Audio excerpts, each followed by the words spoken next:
এই সুমহান প্রাসাদে অন্য কেউ যদি নবুয়তের পরিচয় দিতে চায়, সে নবুয়তের এই সুমহান রাজপ্রাসাদে আবর্জনা ময়লা বলে বিবেচিত হবে।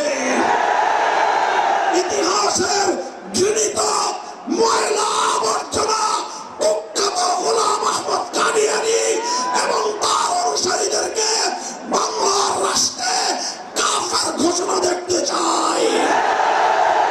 পরিষ্কার বলছি, আমরা 2013 সালের নবী প্রেমিক তাওহীদি জনতার শাপলা চত্বরের রক্তের উপর 24-এর যে বিপ্লব প্রতিষ্ঠিত হয়েছে, সেই বিপ্লব পরবর্তী বাংলার মাটিতে মুসলিম সানশাইন আটা ময়দা সুজি ভালোবাসায় তৈরি।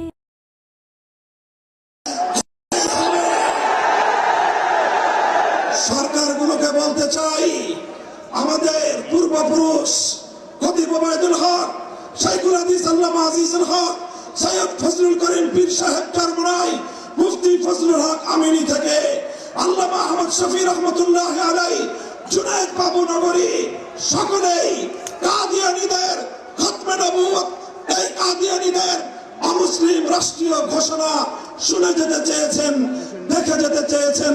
দুঃখ এবং পরিতাপের বিষয়, বাংলাদেশের সরকারগুলো এই কথা রক্ষা করতে পারে নাই।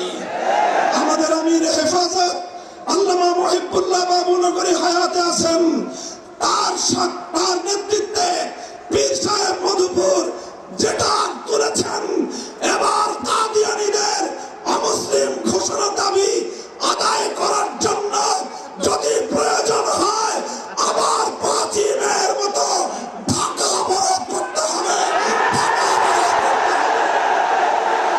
শুধু ঢাকা নয়, প্রয়োজনে জাতীয় সংসদের দিকে লং মার্চ করতে হবে, বাংলাদেশ অবরুদ্ধ করতে হবে, সকল রাজনীতি বন্ধ করে দিতে হবে, পার্লামেন্ট অচল করে দিতে হবে, সচিবালয় বন্ধ হয়ে যাবে, বাংলাদেশ থমকে দাঁড়াবে।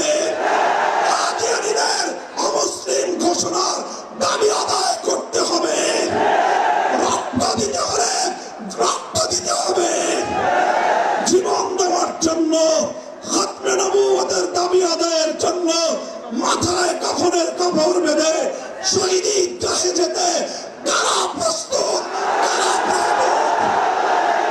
ইনশাআল্লাহ এর দাবি আদায় হবে। আর যদি সরকার